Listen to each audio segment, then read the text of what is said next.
মানুহৰ মেইন টিউনটো এবাৰ বেসিক্যালি চেঞ্জৰ কাৰণে পৰিৱৰ্তনৰ কাৰণে আৰু উজনি অসমত মই আছিলোঁ বেসিক্যালি এবাৰ আৰু উজনি অসমৰ গাঁৱে গাঁৱে ঘৰে ঘৰে এটাই কথা যে এবাৰ আমি বিজেপিক হৰুৱাম। বিজেপি অসম বিৰোধী, বিজেপিৰ দিনত বস্তুৰ সাংঘাতিক মূল্য বৃদ্ধি হৈছে আৰু বিজেপিৰ দিনত মানুহৰ ব্যৱসায় বাণিজ্য ধ্বংস হৈ গৈছে। মানুহক আধা পেটিকৈ খাবলৈ দি ডিঙিত গছক মাৰি ধৰি আছে। গতিকে মানুহে চেঞ্জ বিচাৰিছে।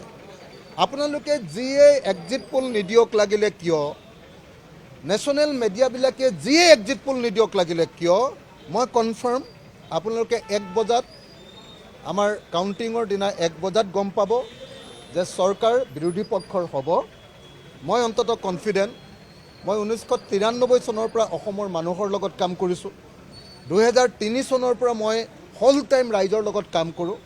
গতিকে মানুহৰ পালছ, মানুহৰ হৃদস্পন্দন, ৰাইজৰ হৃদস্পন্দন মই বুজি পাওঁ বুলি ভাবোঁ আৰু সেইকাৰণে মোৰ দীৰ্ঘদিনীয়া অভিজ্ঞতাৰ ফলস্বৰূপে মই আপোনালোকক ক'ব খুজিছোঁ যে এইবাৰ বিজেপি চৰকাৰৰ বিৰুদ্ধে মানুহে ভোট দিছে আৰু এইবাৰ আমি বিজেপিক হৰুৱাম।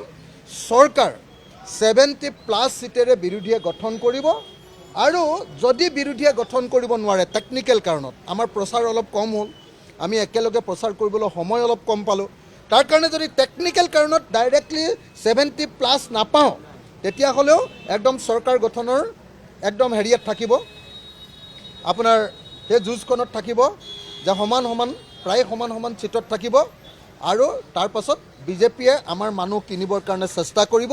এইটোৱে হ'ব আপোনালোকে চাব 26ৰ ইলেকশ্যনৰ মূল থিম। আপোনালোকে চাই থাকিব, বেলেগ কথা চব কৈ থাকিবলৈ দিয়ক, কিন্তু কথা এইটোৱে।